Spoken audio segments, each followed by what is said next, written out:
Hi, I'm Jim Buck. I'm from Twitchy Thumbs Entertainment. I'm about to give a talk on the physics as I had implemented them in Rallycross for PlayStation 1 back in 1996. Welcome to IGB local event. It was on Rallycross Physics. I'm the one that's going to be giving the talk. I want to thank a couple sponsors, the guys from Empty Clip Studios sitting right here, Incinerator Studios. Phil Todd, are you still here? No, Phil Todd left, but they brought a cool banner. We have a couple other sponsors. One, maybe you heard of them, Qualcomm, Heretic, and Real Pro Hosting. Those are three general partners of our local chapter. Okay, well, thanks for coming to this event. This is a little kind of a niche event. Every once in a while we have a programmer-heavy event, and this is one of them. All right, who am I? Who here knows me even? I think there's only like 3 guys here. All right, 2. All right, my name is Jim Buck. I've been in the game industry 11 years. I came in the industry via Sony Computer Entertainment. They hired me actually to work on this Rallycross game for PlayStation 1. After that game, I went on to work on Car World Series, Twisted Metal 3, Twisted Metal 4. I busted out of Sony in 2000 to start up DepthQ with a couple former coworkers. Did that for a few years, went back to the safe haven of Sony Computer Entertainment. Never a bad place to go back to. They're not a sponsor. I stayed there to work on Game Day 2004, and then I helped out with some graphics library programming for a couple of the NBA PSP games. And then I busted out of Sony again. See a pattern here? 2005 to start up my current company, Twitchy Thumbs Entertainment. Initially started out doing some PSP work, now moving more into PC stuff.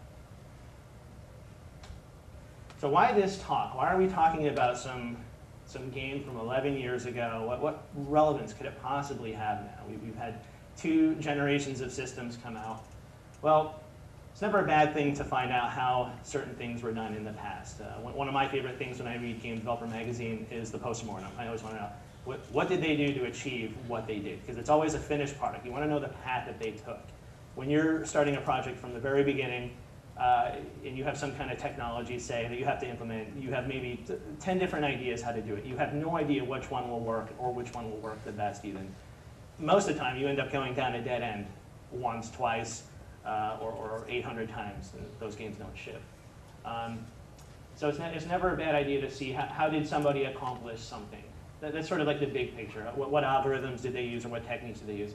There's also small picture tricks. Often they're sort of specific to the platform, but you never know when they can be applicable to future next-gen systems, especially if they're using the same processors or some kind of similar architecture. So that's sort of small picture of what you can bring from the past. Also, you never know, and I put the ha there, because when do we ever have a few spare cycles at the end of a project? If anything, we're trying to pull back on cycles. But on the 1% chance you do have some spare cycles and you have some kind of effect you want to do, using previous generation methods might be a nice way to squeeze in some extra physics or whatever. If it doesn't have to be the main gameplay physics, it doesn't matter if it's something simple. I have to thank Mike Atkin for Insomniac Studios. He was the one that sort of kind of pushed me to put together this presentation. He's somebody I used to work with at SCA, and this was his sort of rationale for talking about something so previous gen. It's never a bad idea to know how to squeeze a lot into a little. It's a good skill to have, especially in this industry. All right, who here knows this game, has played it, has heard of it from their grandmother? Raise your hands, please. This is a niche game. It's a cult game. It was pretty big in our studio, though. It's an off-road racing game. It's not off-road like Sega Rally off-road. It's off-road like super arcadey, crazy off-road. We released it in February '97 in North American territory. A few months later, we released it PAL version in Europe and the Japanese version. It was developed at Sony. It was published by Sony. North America did pretty well. It's almost to this day exactly, it's like 199,900 and something units, which is great because at that time when it was released, the install base wasn't so huge. It didn't have a lot of marketing support. I dare say maybe almost none. especially when compared to Japanese and PAL support. There was definitely a lot of push there. There was even a weird commercial in Japan. It was considered a cult classic. If you go online, look up reviews of this game, people were very big on this game. This was like one of their favorite racing games. Even today, when people are talking about it, they'll still say it was one of their all-time favorite racing games. So it did have some certain appeal, even if 2 people here have heard of it only. And somehow Sony did see fit for one of the first games that they released for the PS1 emulator on the PSP that they released through whatever that PlayStation store is called, the network store.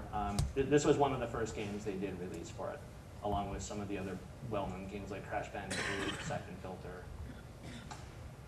Okay, well, for the 99% of you that did not hear of it, I actually can play it through the miracles of a PlayStation 1 emulator that runs. It's a little loud. But that sounded awesome.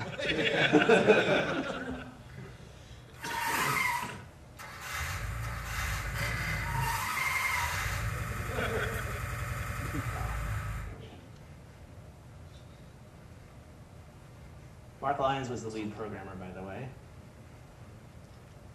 This is to give you an idea so that when I go through the physics, you have some sort of basis for knowing what it was meant to execute.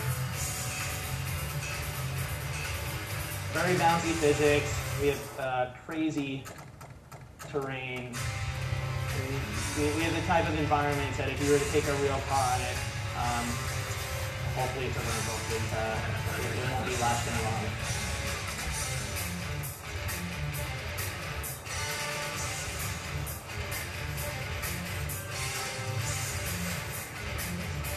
Some may say the best part of this game was the generic rock music.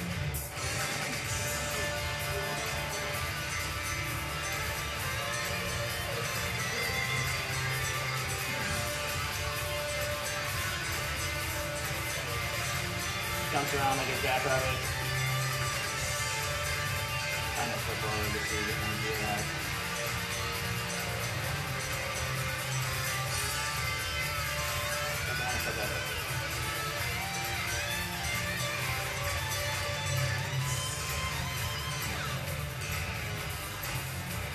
Alright, it's good enough. I suck at flipping it over. But it has fully three-dimensional physics. It'll flip over end on end until the cows come home. Okay, just to sort of give you an insight of how I approach the physics. When I was hired by Sony, I had absolutely no idea what I was doing. They said, here, do the physics. I'm like, what the hell? Okay, I'll take the job. That year that I started working on this, Chris Hecker came out with a lot of great physics articles that really made realistic physics accessible to the game programmer, probably for the first time. Fortunately, they came out toward the end of the year, and we started working on the game at the beginning of the year. But they were still good anyway. Right before I had started work for Sony, I had graduated like 6 months earlier from college, and my master's thesis was working on SGI machines on the very first version of OpenGL. It was only available on SGI machines at that time. There was lots of really cool three-dimensional demos meant to show off this new graphics library. And one of them had this cool demo where you could take arbitrary shapes, could be pyramids, could be cubes, could be dodecahedrons. You just sort of hover it in the air and just sort of drop it. And it hits the ground, and it bounces around, and it rolls around in a really realistic way. I've never seen this real time before. But you know, when I was tasked to do the impossible rallycross physics, I thought back to that, and you know, hearing my manager saying, we want these cars to flip over and crash into each other and you know, roll over the bumps in the environments. I thought back to that demo and thought, you know, that'd be a great beginning for getting this working. At that time, the internet kind of sucked. The best, I think, search engine at the time was Alta Vista, so it was hard to search for source code, even though the source code for these demos were available. They were hard to find. Robert Sheehan, he was a researcher at, I don't remember what university, but he took the source code for that and added some different calculation methods for time stepping, but the core method of stuff bouncing around the ground was still the same. I managed to get the source code from him to see how he did it. So that's what it became. Now before I get into that, we have to all sign a contract that we understand at least this page, because this is just the basic stuff. This is pretty high school stuff. force is mass times acceleration. You time step velocity by taking the acceleration, multiplying it by time. It's called the Euler method of time stepping, by the way. Acceleration is derived from the first equation, and you update the p is for position. You update the position based on time applied to velocity. And on the PlayStation 1, their vector unit, I put that in quotes, did all fixed point calculations. There was no such thing as floating point unless you wanted the game to run at half a frame a second. So their coprocessor was based on 12 of the bits being allocated for the fractional part, and then 1 for the sine and 19 for the integer part. So the core of the rallycross physics is springs, actually. Almost everything in rallycross, the ground, the cars, is a spring. Actually, it's a damp spring, but this picture looked kind of cool. I couldn't find such a cool picture of damp spring. A damp spring just means, in addition to the coily part through the center, you have like an absorber that tries to absorb the velocity a bit, so it's not just springing around like a freak. All right, this is my programmer art. Those orange ribbons are meant to be springs. I'm not an artist, so that should be understandable. Okay, so this is basically the calculation of a spring. That first white line, that's, say, time 0. Say the spring is locked on the left. Say on the right it's free to move, and it's given, that right end is giving an initial velocity of v, so it's v sub 0. The next time step, t equals 1. The right-hand side of that spring has been displaced by an amount we'll call x, and it's now the new velocity is v sub 1. Well, the force that we want to apply to the right-hand side of that spring is given by the bottom. Now, that first term, just the minus kx, that's called Hooke's law. That's just the spring.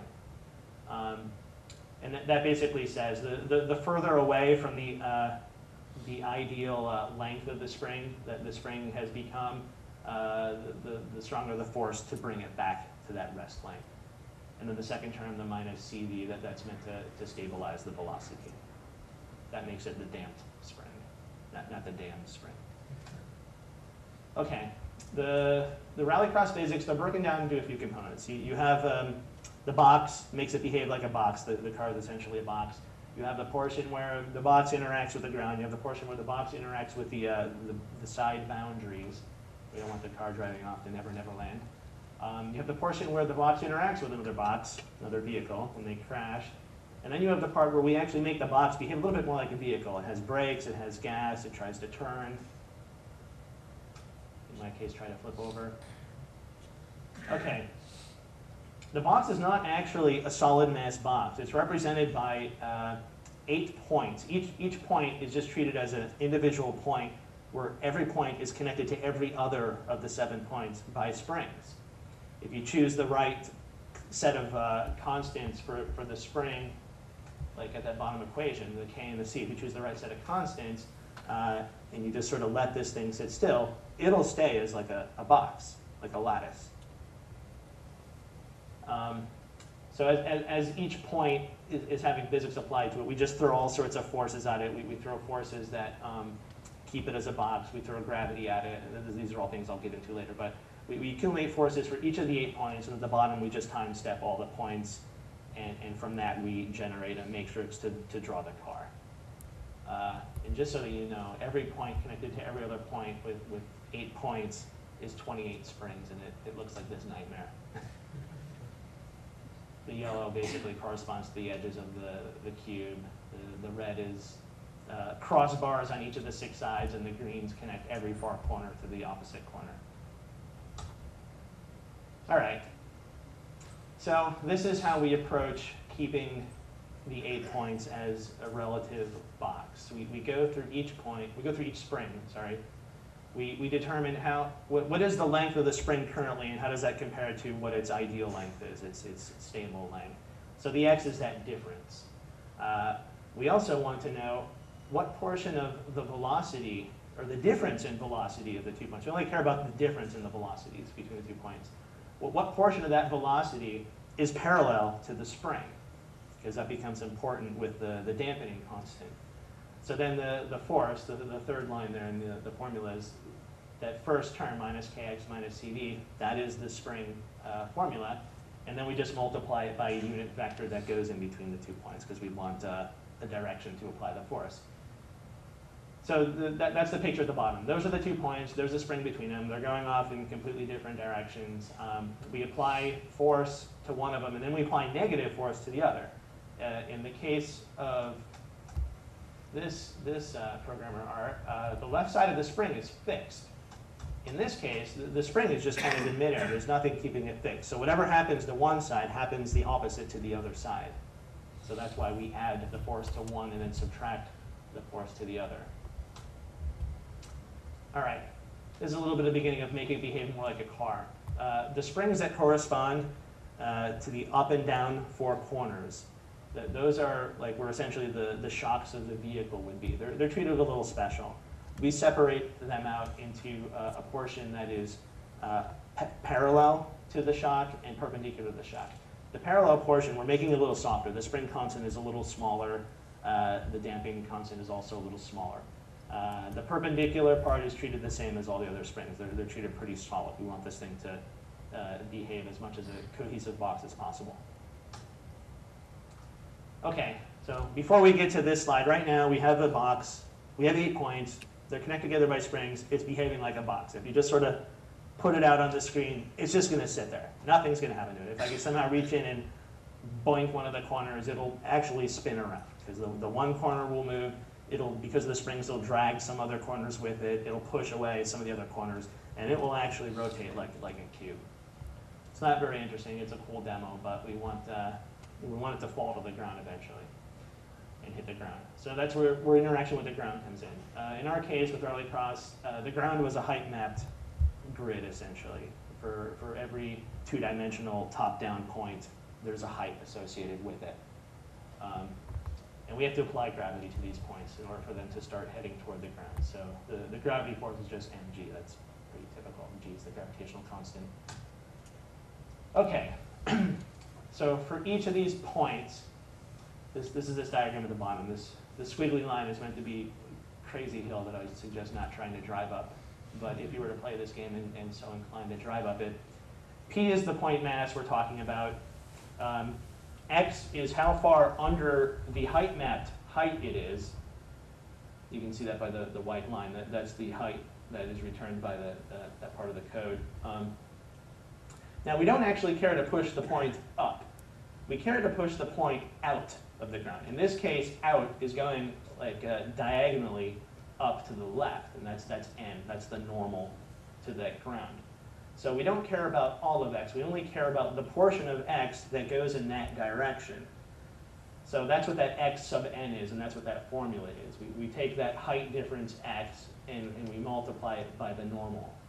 We essentially take a dot product of the normal. It's just like multiplying the y portion of the normal. We also care about the portion of that point's velocity along the normal, and that's that second formula. Vn is dotting the whole velocity with the normal. And then the force we put in, you see that first term, minus kx minus cv, that looks familiar. It's a spring formula, again, and we apply it in the direction of the normal. We want to push the point out. Now, you'll notice here, where the point P is actually getting pushed out is at a point lower on the ground. I'm using it, in this case, you actually see it's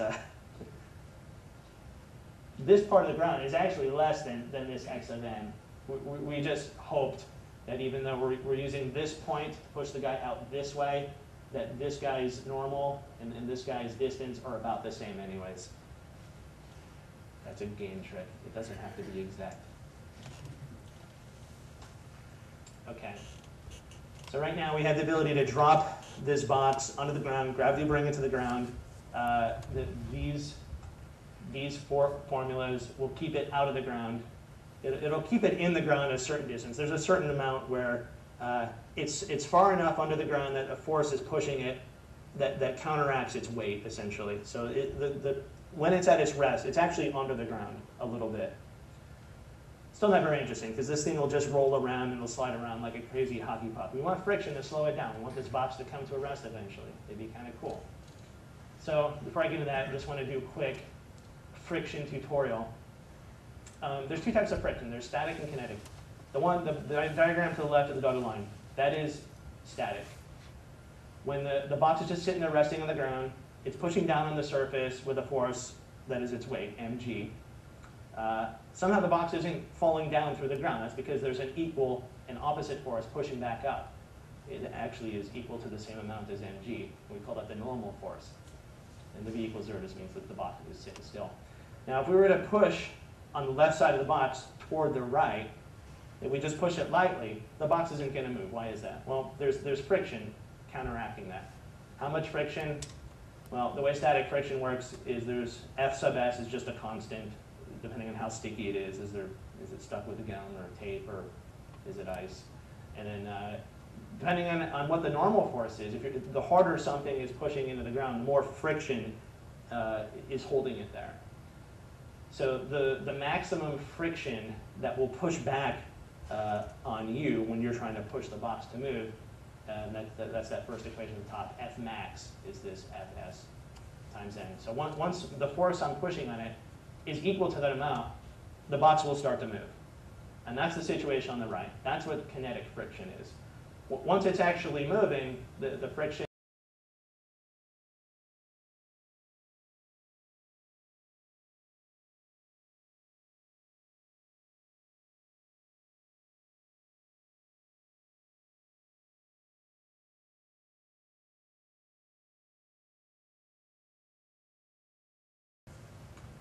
Having said that, how did we do it? Rallycross. Well, before I get to the static kinetic, there was also another friction called viscous friction. When the car is driving through water, some of the later levels, we had some pretty sticky, nasty mud that it would go through. We wanted, when you drive through the water, to sort of grab your car like it would if you were really going through water. So that's viscous friction. That just takes the current velocity and multiplies it by a constant. So the faster something is going, the stronger there is a force present to slow you down quickly. So if you're not going through water, though, we apply either the static or kinetic. This is basically an algorithm from the code. If you have no velocity, then we're only going to be dealing with static. That first, if F sub O, and that F sub O refers to the perpendicular force. If we look back here, for pushing it out of the ground, we only cared about the portion of the velocity and that is pushing you out of the ground.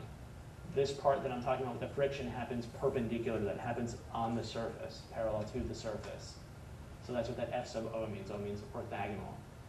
So if the forces already on this point don't overcome the static friction, that's that if S is less than or equal to Fs times Xn, then we just zero out the forces. If this thing is resting, say, on a hill, and it's not so heavy and the gravity isn't so strong to start pulling it down the hill, it's just going to stay on the hill. It's not going to move at all. However, if something was strong enough to start pulling it down the hill, if gravity was a little bit stronger to not keep it in place, we just take those orthogonal forces and just subtract out a little bit of the kinetic force. However, if the point was not at rest to begin with, that's the second case. And what we want to know at this point is, we want to look ahead a little bit. We want to find out all the forces on this point right now, and I add those into my current velocity. The friction that I want to apply, which is kinetic because it's moving, is that friction strong enough, and is my velocity small enough, and the other forces, are they small enough that this frictional force can zero out this velocity in this time step, basically. So that's what that whole formula is. If I take my orthogonal velocity, I go ahead and add in all the other forces that we have accumulated so far, and if it's less than the kinetic force, then we just zero out the orthogonal velocity. That thing has just come to a rest in this time step. Okay, now let's say it's going, this point is moving so fast along the surface that there's no way kinetic friction will stop it right now. We just subtract out we add in a force that just applies the kinetic friction in the opposite direction to the velocity. If this looks a little complicated, because it is. Friction's a real pain in the ass in game engines. It's almost never perfectly right. It's usually good enough most of the time. Every once in a while you'll see weird jittering and stuff like that. Okay, So before this slide, we have a box. It can be dropped to the ground. It can roll around the ground, and it will come to a stop. All right, we're pretty far along, but it's not a racing game yet. We have two-dimensional boundaries. We don't want the car to be able to drive off into, where there's no geometry. We don't want the cameras to ever take place weird. So we have two-dimensional boundaries that outline the inside and the outside of the track. They're just two-dimensional, which means they have infinite height. The way we treat the physics for that is the exact same we treat for the ground. This is a top-down view, but you notice it actually looks pretty similar to this side view of the ground. I did that on purpose so that it'll not take much explanation. So we find out how far behind the boundary segment it has gone. We find out what portion of the velocity is along the normal to that boundary segment, and again we apply the spring force and push it out of the boundary. Okay, we don't want cars going through each other. That's not very good, and it'll end up getting bad reviews on GameSpot. So initially we do a sphere test on each pair of cars. In our case, there's only 4 cars. That's the most you can race against, so there's only 6 pairs, not a big deal. And if any sphere test succeeds, we go through what I call the ray through box test, and that's on the left there. Let's say that car on the left is going right and it's T-boning this other car, and let's just say it's moving forward. I shoot a ray from the center of one box to the center of the other box because I want to find out, does this ray, in order to get from the center of one car to the center of the other car, does it have to exit the cars? I do that by comparing that length with these white line segments, which is shooting from the center of the one car till it hits the closest face on the other car. If you add up the lengths of those 2 white segments and it's less than the length of the yellow segment, the yellow line never had to exit the cars. That means they've hit. In that case, the formula for that is on the bottom. I push the cars out along the direction of that yellow line. The x is, as you can see, the difference between those 2 white lines and the yellow line. And then the velocity is the velocity of those cars along that line. And then again, I throw in a spring formula, and I push out along that line.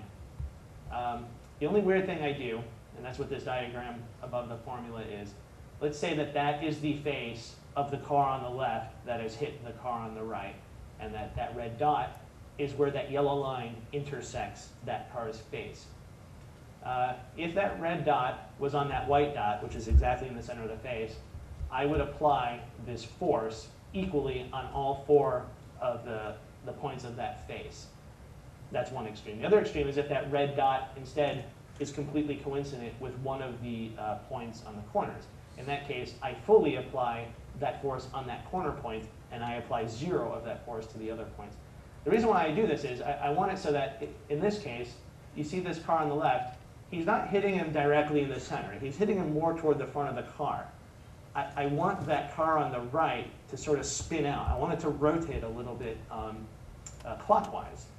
And that's how I do it. Based on where that red dot is in the face, I apply different percentages of that force on each of the corners to help make this effect happen. All right, so let's say that this ray through box test fails, but visually there is still an interaction between the cars. Here's a great example of that. Just sort of the corner of the car on the left is knocking in front of the car on the right. We shoot that ray through the center, from one center of the car to the other center of the car, and you see it actually exits the cars. So that previous test will fail. In this case, we just test all the points of one car against the box of the other car. If the point is inside the box, then we say, okay, a collision has happened. Again, we use a spring formula. The x comes from this distance. You see, I take the car on the left has his point in the car on the right. So that means I take a ray from the car on the right, from his center, shoot it through the point of the car on the left that's inside the car. The distance from that point to the exit point on the car's, that car on the right's face, that's where I get the x from. The velocity is also along that ray. And then actually I don't push it out in that direction. I push it out in the direction normal to the face that has been penetrated. In this case, of the car on the right, his left side was penetrated. So that's what that short stubby N is. That's the direction I push that point out in. So these two techniques together are the car collision response, and it seems to work pretty well. I'll get to that a little later, though, a little more. Okay, so now these boxes, they can be dropped into the ground, they can bounce around on the ground, they can slide to a stop, they can be hitting other boxes. We don't have a car yet. We don't have brakes, we don't have skidding, we don't have driving around, we don't have the part that actually makes this fun. That's where this comes in. This is programmer art, top-down view of a car. It wasn't apparent. All right, let's take the steering. The way we do the steering is we take the point corresponding to the wheel. We go through the lower 4 points, because those are the ones that correspond to the wheel. We break it out into a forward component and a left component, or right component, whichever way it happens to be going. We just take the left-right component, and we treat that for the steering. I apply viscous friction to that. Basically, the faster that sideways component is, the more we try to slow it down. It's not correct steering. It's not how cars behave in real life. But it seemed to work pretty well for this game. So that gets the steering. Now to get the braking and the engine, that's the Z component. Where does that force come from? How does that calculated? How does the car have an engine and drive around and skid around? Well, actually, that is for a whole nother presentation, not the beginning, because it's so complex. But I'm not going to cheat entirely. I will do a very, very, very brief diagram. The dotted line is the wheel. In rallycross, I model an engine axle, and it has a certain amount of torque on it. That rotates. Do a very, very, very brief diagram. The dotted line is the wheel. In rallycross, I model an engine axle, and it has a certain amount of torque on it. That rotates the axle, and it rotates it through a gear ratio, depending on what gear the car is in. That determines how much torque gets applied to the wheel axle. So that starts spinning the wheel, in this case counterclockwise. When the wheel is spinning clockwise, not counterclockwise. When the wheel is spinning clockwise, at the point where it hits the ground, a point on the rubber is actually going left. Now, when a point is touching the ground and it's going perpendicular or parallel to the ground, which it is in this case, you have friction going in the opposite direction. That's what causes your car to move, actually, is opposing this rubber point on the ground. So that's what happens. In the case, if the wheel is skidding out, I apply a kinetic friction. If it's actually touching the ground and it's not going too fast that it's spitting out, then I actually apply the static friction to that point, and that's what propels the car forward. There's a whole lot of crazy stuff like this in the moments of inertia, the torques on the wheel, there's a wheel radius involved, and all this. There's a lot of stuff. That's a whole nother discussion. And it's the least interesting part of the rallycross physics, to be honest. The whole spring stuff is what makes rallycross. This is stuff that probably every racing game has. Okay, so we have boxes that can sort of drive around. They sort of behave like cars. If we had a racing game where we were racing boxes around and that's all that we had, that would be awesome. We would be done. We could ship the game as is, just racing boxes. It could be box crawls. However, life isn't that simple. We actually had to render three-dimensional models of vehicles. So how do we take these 8 independent points and map it into rendering a three-dimensional model?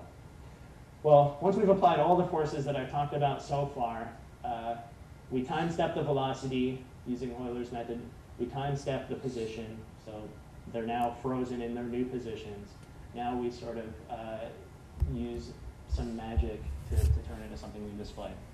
What I do is I take the top 4 points, because the top 4 points will correspond to what the body of the car is doing.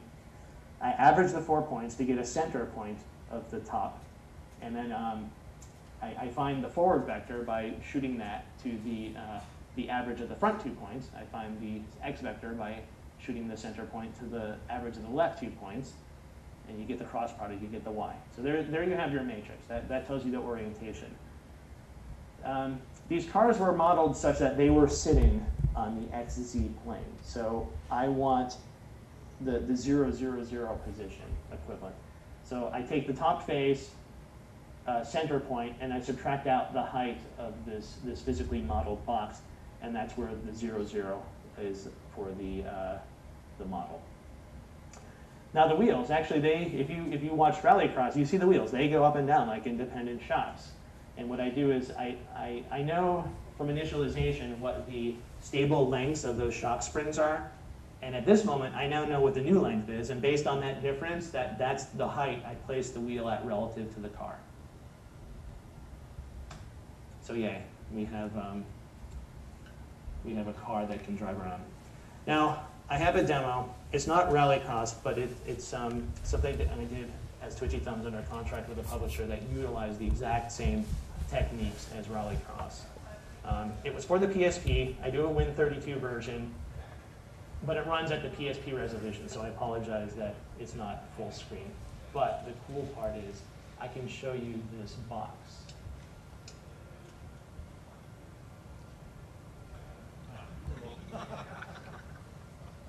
So we always call this the Jello box. It looks like gelatin. It behaves like gelatin. Because these points are springy, I mean, if you watch closely, I mean, it does not behave like a solid box. I mean, it twists, it really spins around like a... Why did you ship this? Yeah. You know, I did try to convince him. I said, we could ship 8 months sooner. Jello cross.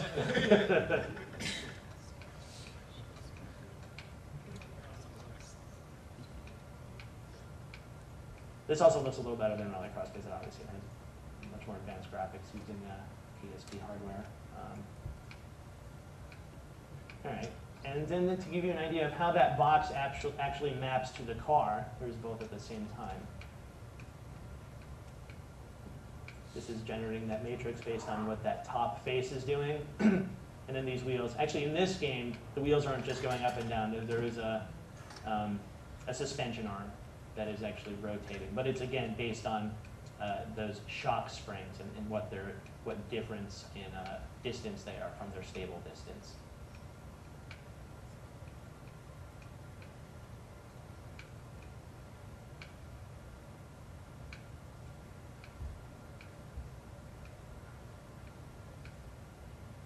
Sorry, there's no sound. Actually, the sound for this is pretty badass, but I could not get it working properly using the PSP sound data under Windows.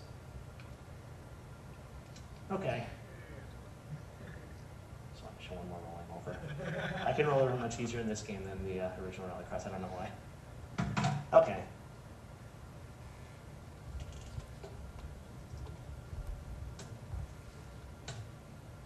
All right. Like any realistic physics simulation that a programmer has had to implement in a game, or for anything for that matter, there's always stability problems. This game is no exception to that. Sometimes the box would freak out. Sometimes the box would not be a box, but be 8 points shooting all over the place with very strong springs trying to pull them back. There was another problem, not so common, where, and for some reason it's always the testers that could accomplish this. I could never accomplish this, but they would get stuck on the boundaries. They would hit like a rock head on, a rock that's just barely wider than the car, get stuck on the boundary, and you can't back out. So how do we address this? All right, box freaking out, the box no longer being a box. What I did was I took the cross springs on each of the faces, and I didn't bother with the top and the bottom face because they were kind of long enough that never caused problems. But the front, back, left, right faces, I took the dot product, and as long as the dot product was within a certain range, it was relatively still a box. Once it went outside that range, determined it would freak out. And what we would do is we would take what is the current average velocity of the car, and we would essentially put the box in an ideal shape and give all those points the velocity of the car. This way it's all sort of starting off at a really stable position. One other weird case, and again, it was only the testers that could ever do this. When they were going off a jump, and some of these jumps, you would get some serious air. I mean, you would be 100 feet in the air. When they would land, it would land so hard that the bottom 4 points would actually flop positions with the upper 4 points. So the car was this sort of weird, turned inside out entity. So we also had code that sort of took care of that, and we also did the same thing, just pop the box into an ideal state. Yeah, very interesting, weird stuff, this game. So this was the getting stuck on boundaries. This is a top-down view. This orange is the boundaries. Let's just say that's just some rock sticking out from the wall. The car, say the car drives right, and it's going fast enough. The problem is that the 2 points corresponding to the front face, they're being pushed out in opposite directions, which in and of itself is fine. But there's a spring between these 2 points, and it's trying to pull these points back together. So those 2 forces are fighting each other, which again is fine, but the problem comes in that if this spring pulls these points back together close enough, that means these points are behind the boundaries far enough that there's a very large frictional force. Because that frictional force is based on the normal force, and that normal force is based on how far is the point behind the boundary. In this case, the frictional force is so strong that you can't back the car out. It would just be completely stuck. So the way we took care of this case was we shot a ray from the center of the car to the midpoint of the 2 stuck points. Whatever boundary segment that hit, we started using that guy's normal. And those 2 stuck points, rather than being the normal being in opposite directions, we just used the normal pointing out in the proper direction. Okay, so 28 springs per car. Crazy, seemingly random frictional calculations. Engine with independent torque and all sorts of weird moments of whatever. Adds up to a lot on a PS1, a very underpowered system. How do we get it running at, hopefully, pray 30 frames per second? Actually, no big surprises here. The big one, obviously, was the 28 springs. So I tried to make sure the damping constant and the spring constant were mostly power of 2, because when they're being multiplied by power of 2 constants, the compiler can optimize them into shifts. That's always a good thing. There's a lot of things that aren't constants from a code point of view, but are constants in your game. When we were time-stepping the velocity by multiplying the acceleration, we were multiplying it by taking the forces, dividing it by mass, and multiplying it by time. It's a lot. Let's pre-calculate time divided by mass, and then we just multiply that by the forces. So that saved a lot of calculations by pre-calculating a lot of stuff that's remained the same.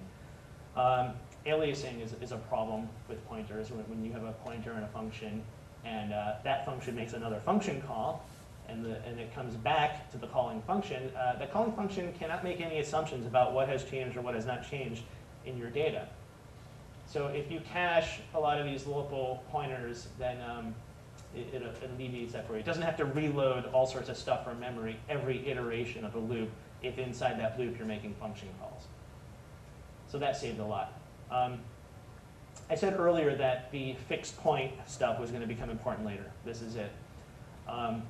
When you multiply fixed point numbers together, the way you keep it as a fixed point number as a result, if you have 12 bits of fixed point and you multiply those 2 numbers together, you end up with essentially a 64-bit 24-point fixed point number. So you shift it back down by 12 bits to get back a 12-bit fixed point number. In our case, a lot of our fixed point multiplies were needing the extra 32 bits before it would be shifted down. Those 2 numbers multiplied together would end up being more than 32 bits temporarily before the shift. It would suck to have to implement that in software. That means for every 2 numbers you're multiplying, you have to do a couple multiplies. As it turns out, the R3000, which is the CPU of the PlayStation, does 64-bit multiplies. But in C code, it only returns the bottom 32 bits.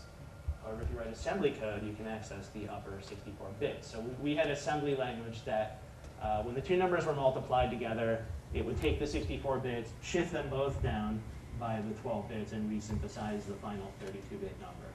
So that allowed us to do a lot of the complex physics stuff without blowing through numbers. Then the other thing, obvious thing, any math functions that were being called a lot, or in our case, the height map was compressed data. that every time you want to do a height map lookup, it had to decompress it. All that stuff was assembly language. That was a pretty big win, but that always is. Okay, well, the fun of Jello box physics did not just end there. It continued on and on. The next game I worked on, Kart World Series, I used it there. The addition I made, you remember I said that I treated the physics on the wheels I treated separately in the X and Z directions. I said that it seemed to work with rallycross, but it wasn't right. You couldn't like spin out, do donuts, do crazy skidding things. We wanted to do that with Kart World Series. We wanted you to be able to just ram on that gas from the starting line and you know, generate a lot of smoke until the wheels finally grab and you can move forward. So I actually did figure out the proper, or at least an approximation of the proper frictional model on the wheels. So what you do is you want to know a point on the wheel. What is the velocity of this infinitely small piece of rubber at the point that it's hitting the ground? If the car is spinning its wheels and it's also skidding to the side, that rubber is actually, you know, going in some weird diagonal direction. You want to apply the friction in the opposite direction of that velocity, not in the weird hacky way I did it for rallycross. So we got that working, and in Kart World Series you can do crazy donuts, you can apply skid marks till your hearts are content, you can be powering down the road and suddenly slam on the gas and turn the wheel at the same time, and the car can whip around and you can start going in the other way. These things were just not possible in rallycross. Jello physics persisted in the Twisted Metal follow-up games that we did after Single Track had problems with Sony, and they were no longer doing the series. We removed the height map stuff because we wanted all sorts of weird tunnels and arbitrary geometry in Twisted Metal 3. So rather than colliding with the height map, we collide with three-dimensional geometry. And in this case, we don't penetrate. With the height map, we were always allowing penetration because it was a spring. It was being treated as a spring. We wanted the three-dimensional geometry to be a solid mesh. Seemed to work fine. We stopped the point at the polygon, and wherever it penetrated, I just pushed it up and made it an infinitely small distance from the polygon.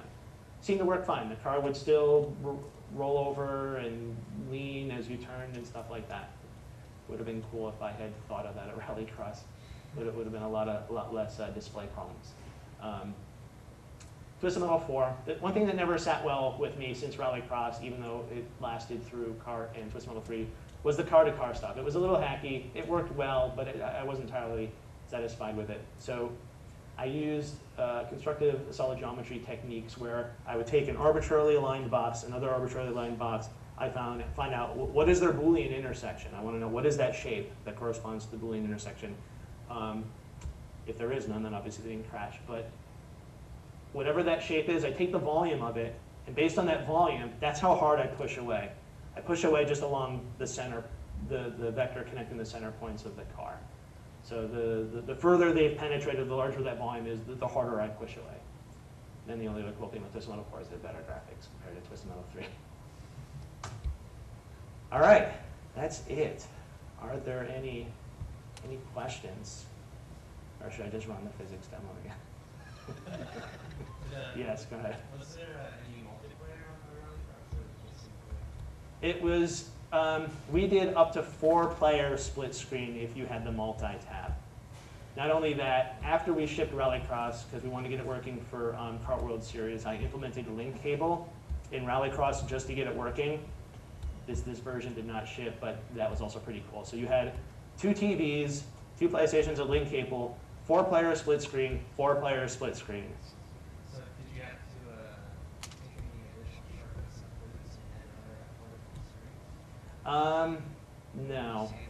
Actually, I lied. 4-player split screen and 2 TVs would imply 8 cars. We still had 4 cars, so it would either be 3 and 1 or 2 and 2. No, the physics stayed the same. We took shortcuts in the rendering. Like we were using just 2 levels of mip-map. So I think in the case of 4-player split screen, we always use the crappier level. How far out we rendered the geometry, that was pulled in, so you'd see a lot more pop-up. We used lower resolution models of the cars in that case. So yes, that was the only way of winning on that one. Yes? So what kind of limitations do you have in a physics model on original game and on your newer model? You mean the PSP demo I showed? Yeah. How many could you simulate at a time? All right, I'll tell the whole story here. Actually, the code that ran the original Rallycross, the physics, is the exact same source code that ran the PSP game. I didn't change the physics at all. We wanted to use the same physics in a different racing game. So it had the same limitations, except for, PSP is a little faster, so it could run that. But just for the proof of concept vertical slice that it got to, it didn't get completed into a game. If anybody wants to fund the completion of the game, see me after. We just ran the original 4 cars, so we ran the exact same.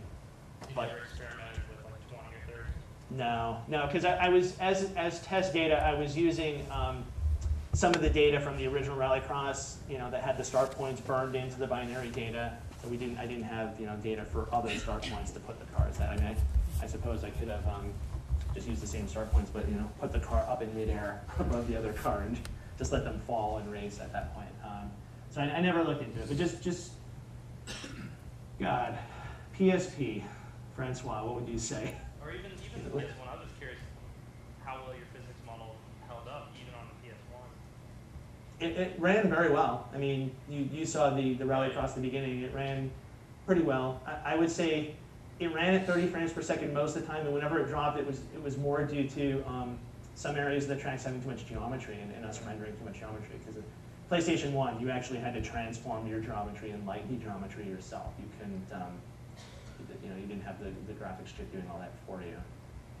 So it ran pretty well. And it also ran, well, when it came to Kart World Series, we simplified it. It was no longer a Jello box. We removed the top 4 points because we didn't want just 4 cars racing around in an F1 style racing game. That'd be highly boring. So it ended up becoming a Jello card. It didn't actually behave too well, but it got us to use the same style of physics to run 15 cars on the PS1. Yeah. Anyone? Bueller? Go ahead. What are you working on right now? I am working on a PC project independently that it might use some similar style physics. I do like this type of physics. I have done some solid body stuff since this, but there is a feel about driving around in a car that's so crazy bouncy that's just fun.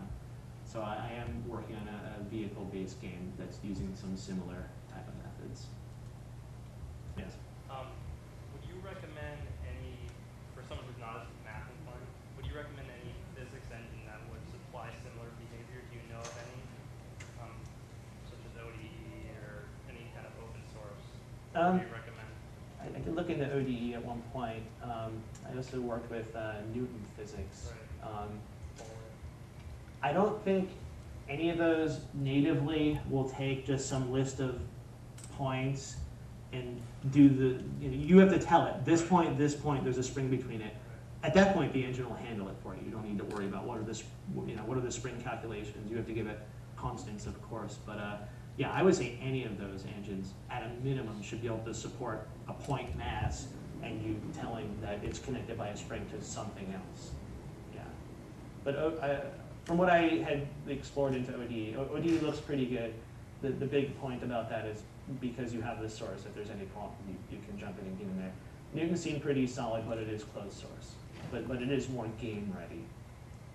It has stuff like it'll notify you the first time something collides, so that if you want 2 cars to crash, you only want to play a sound effect when they first are penetrating, not while they're penetrating. ODE did not have this type of stuff. Yes. Was the tire rotation just a function of the velocity? Is that simple? Or? No, the tire rotation was a function of what kind of power was the engine applying to it, and then whatever external frictional forces were doing to slow it down. So if it's spin faster, or spin out. Yeah. Yeah. No, the cheating way would be just to rotate the wheel based on how fast the car is physically moving through the world. No, those are completely independent, so it's more realistic. Any other questions? Yes. I ordered Rallycross when I found out about this, but it still hasn't arrived at my house, so I haven't been able to play it. But with the different cars, did you have different amounts of torque or whatever on the wheel equation you used, so Yeah. some were different to go faster and whatnot?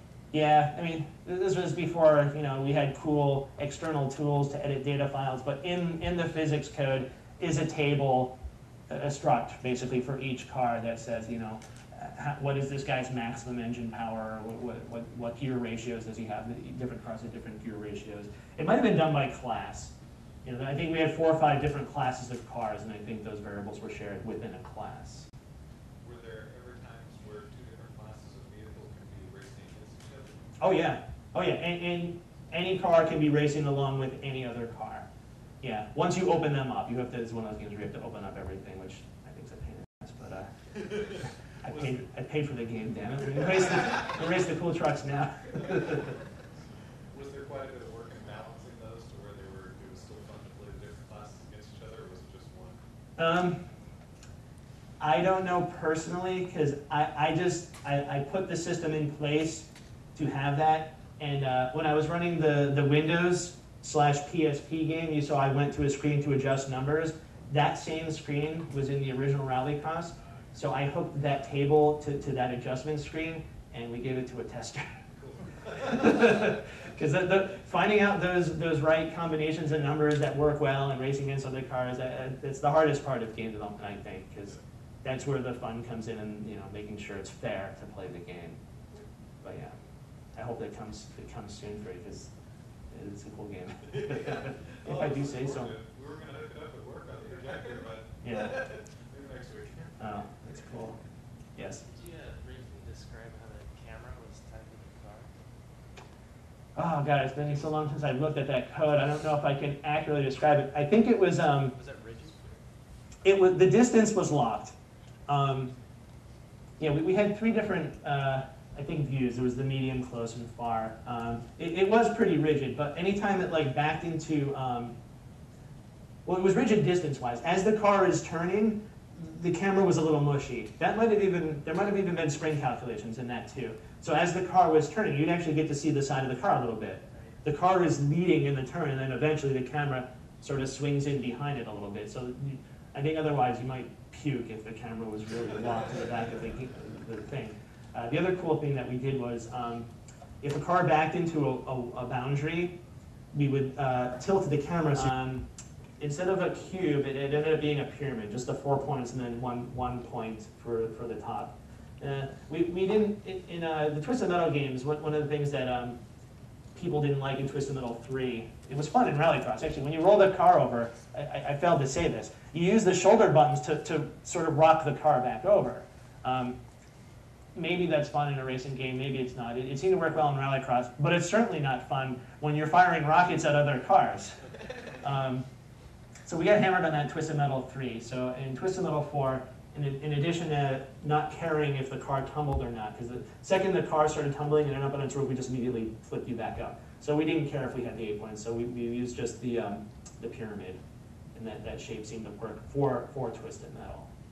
And it actually had us run at a much better frame rate. We could add more graphics in the world, more geometry, because we had, I don't even know how many springs that was, but it was way less than 28. So yeah. Yes, Nick. So, out of curiosity, did you ever try 2 planes? Like you had 1 plane in car, did you ever try, like in combination, maybe two cubes? Or 2 cards or planes? 2, Yeah. and how would that work, you mean? Yeah, I was just wondering if that was even possible. Or, You mean a plane and a plane? Or, yeah, a plane horizontally and a plane vertically. Oh, like this? Yeah. That'd be a rough thing to keep, because you still need springs to keep this from flipping over. You need something to sort of keep it in place, and yeah, I don't know, that would also probably look a little, it would probably flip slightly better, but would still look a little strange. You'd wonder what was up with that. I never bothered, because as it was, we originally wanted to run 20 cars, and even with just the 4-point card, we could still only get 15 cars out there. I think it was because of too much geometry on the cars for display purposes. It's always the artist's fault. Any other questions? Francois? Remember the AI was on a rail, was it driving the actual physics? Interesting about the AI, because I've never heard of this method before, and I don't know of any games that have done it since. They've probably done it. We had one tester. I don't know if anybody here knows Colby Launchbaugh. He works at SCEA. He's been there for a long time. He's a producer now, but he started as a tester. And the way the AI worked, we did have we had a few paths that the car could go on, but these weren't artist-created paths. These are Colby-created paths. These are Colby racing. When you're playing Rallycross, you're playing against Colby, in fact. It should be called Colby's Rallycross, actually. He'd be racing. Once he got great at the game, he would race around the tracks. If we're like, all right, record an easy level, you know, Colby would drive like he was drunk. And he would lay down points based on this drunk path. You know, and then the expert path, I can't beat Colby. But yeah, once we had those paths, then the cars were trying to follow those paths. I mean, they weren't locked to these paths. I mean, they would try to get around other cars, so they would temporarily get off the other paths. Some of these AI guys were real bastards. They had personalities. There was one guy that was the rammer, so even though he's generally trying to follow his path, if he comes upon you, he pushes you into the side, you flip off into the sand dune, and you're like, you bastard, Colby, I'm getting you. So yeah, it was sort of loosely following paths with some additional personalities added. Any more questions? None? Bueller? Okay. Well, we got t-shirts to give away. I don't know how many of you were at our last event when we had some industry journal people here. Who was here for that anyway? Okay. Yeah, I was here. Well, we had some shirts printed up specially for that. We actually had a graphic designer create a cool design. It was on the web page, it was on the flyers, and it was on the t-shirts. We have a bunch of those. We don't have a design for this particular event. Too small, not cool enough. But the last event was cool enough. So, I don't know, how many do we have? Do we have enough for everybody? Or dozen? First 12 people down here. Yeah, I don't know. Maybe we just throw it into the audience and every man for himself. Or And we only have one size, extra large. extra large. Okay. You don't have a cannon to shoot him out. Yeah. Let's give Jim a round of applause for. Thank you again. Thank you for coming.